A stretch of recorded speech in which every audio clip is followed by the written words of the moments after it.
guys have been keeping up with my channel, you guys would know I previously used to live in Qatar.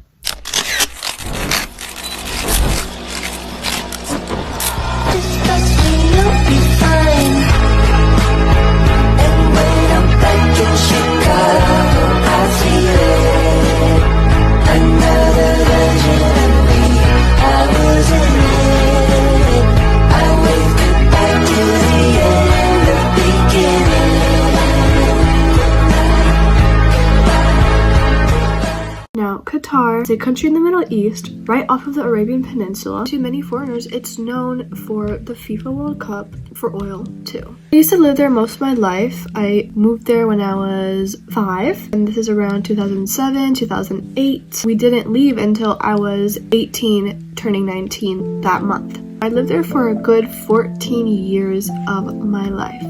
Even though I was an American citizen, moving back to America was such a big change. It was such a big shift, even though we used to come here every summer.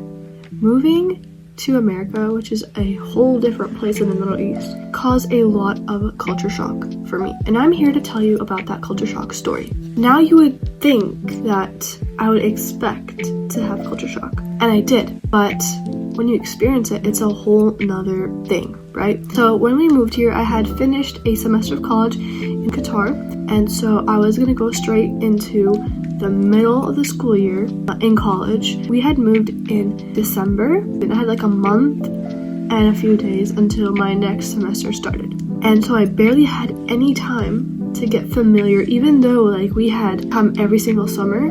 I still didn't feel, because it's different when you're visiting, and it's different when you're moving somewhere. Because when you're moving somewhere, you're like potentially you're gonna be a part of the people. But when you're visiting, you're like just with family, and you're only interacting with family and friends. A whole month we had taken to moving houses, you know, a lot of packing, unpacking. And then when school started, it was a real shock because I hadn't really had time to settle, especially because it's different when you're going into high school and when you're going into college. I feel like high school has a more of a support system than college, because college you do everything on your own and you're expected to do everything on your own and like find your way on your own and everything like that.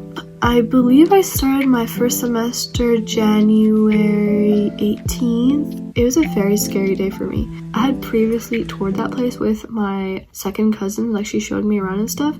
I was kind of familiar with the campus, but not so much, because there was no orientation that I could go to get familiar with like the people and stuff, because I joined winter semester. The orientation for winter semester was like 2 weeks after the semester started, and I didn't end up going to that either, which is probably my fault because I'm antisocial. But what happened was this was on the first day, right? I got in the car and we go to my first class, and when I went, the first type of culture shock that I felt was exiting the car and seeing members of LGBTQ. And I'm saying that because in Qatar you never see them, or if you see them, they like blend in with society. You know, no one makes it noticeable that they are a part of that group because it's looked down upon, right? But over here, like, you know, it's not really looked down upon, it's actually okay and stuff, you know what I mean? To me, coming from a place where no one looks like that to a place where suddenly it's in your face is so very much shock factor. And I remember being so shocked because I had never seen people like that before in my life, which it was fine. They were minding their own business. They didn't say anything, they didn't do anything. I was just shocked that that was something I saw. So I went to class and I remember thinking, everyone who had told me about my college saying, oh, there's a lot of hijabis, there's a lot of Muslims, you won't feel alone ever. They have a good like MSA, which is Muslim Student Association, like you'll feel comfortable, whatever. I'm going in and I'm thinking, well, where are all these hijabis and Muslims like everyone's talking about? Because I don't see any of them. I didn't see any Muslim or anything. Like, if I saw a hijabi, it was rare, and they were like walking in their little cliques. And so I was like so nervous. I walked into my first class, and mind you, I had never been in a class full of like white people or anything. I'm used to people looking like me, right? And so when I go and I sit in class, they all look different. No one looks like me. So I'm like, of course, like I'm living in America, no one's gonna look like me. But at the same time, it's still a shock. It's still a shock to like experience that, to experience looking different from everyone else, because I truly felt like I stuck out like a sore thumb.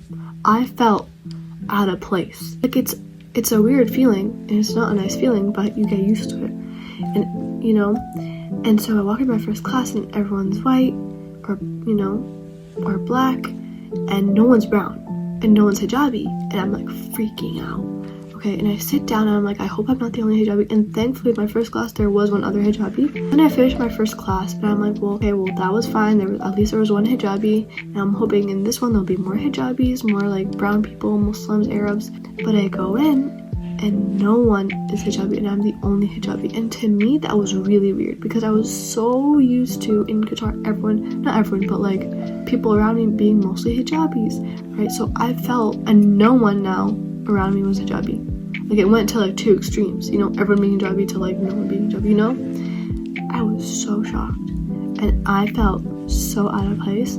I literally, and this was so mentally overwhelming for me. I don't know why. Like looking back at it, it's like chill out. Like you're in a whole different country. Of course it's gonna be different. But I don't know why, to me I just felt so foreign, out of place, and like I didn't feel unwelcome, but I just felt like this was not the place for me. And then I knew no one. Like I knew nobody. This day I did not have any breaks in between, and I was so used to like people being like, oh well, here where you go, whatever, like having people around you and friends like doing stuff together, or like if you're new to somewhere, like there's always someone who's like, oh well, hey, I'll help you out, whatever. I didn't have any of that, so I felt really alone too. And so I had to find out where this other class was, and it was in some random building, and I only had like 5 minutes between each class, so everything was really rushed. I didn't have any time to process anything. So I go to this class, and again I'm the only hijabi there, and I feel so weirded out. Okay, this was my third class, right? And I had one more class to go to. Okay, I was just editing and I realized I forgot a very important part in the story. In between my classes, my second class and my last class of the day, I was feeling very overwhelmed, and I wanted to catch my breath, kind of, calm down a little bit in the bathroom. So I go to the bathroom, and mind you, I make sure that this is the female bathroom, and I walk in and I'm at the sink fixing my hijab, like washing my hands, and this dude walks up behind me and like goes to another sink. It's a dude, okay, in the female bathroom, a dude.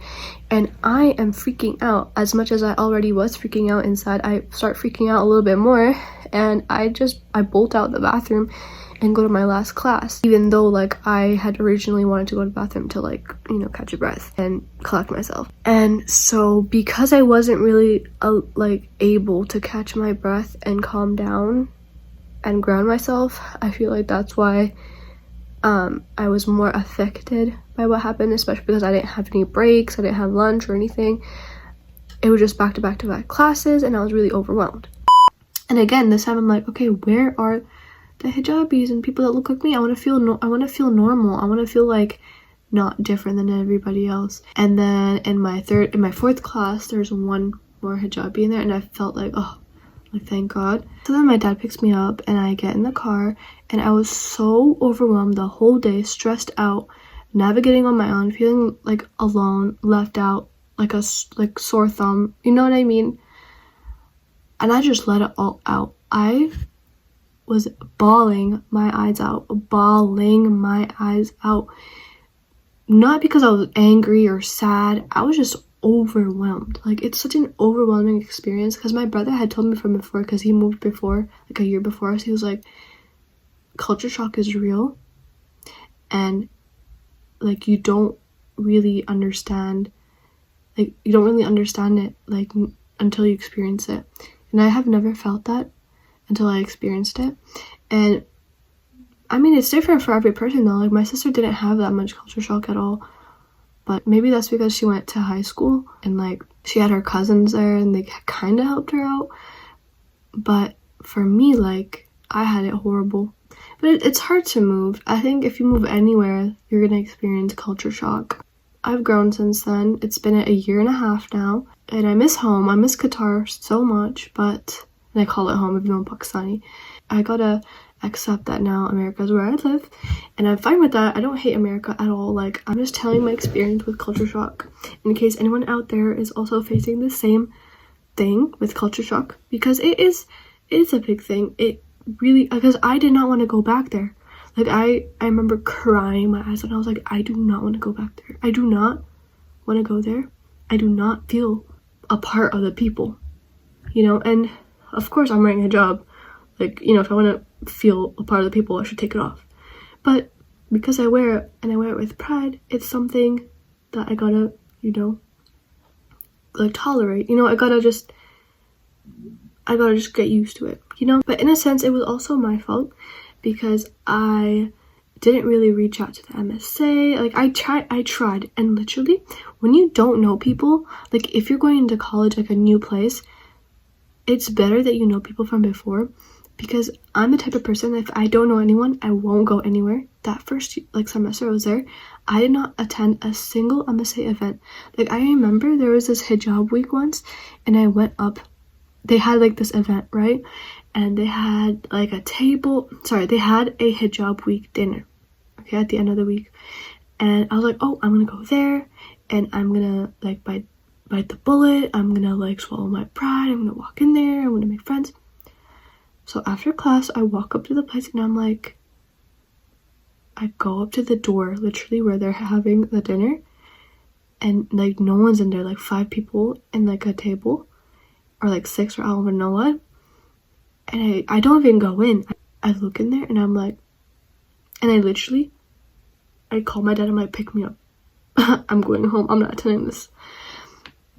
So it was really hard not having someone like there to go to events with. Like, I feel like going into somewhere alone is also very terrifying. So the fact that I was alone and going through this experience, it made it so much worse. So if I had someone, I'd say if I had like a friend or a cousin or I don't know what, I think I would have felt so much better about this whole situation. But I kind of relied on myself, and it like tried to go independently. I don't know.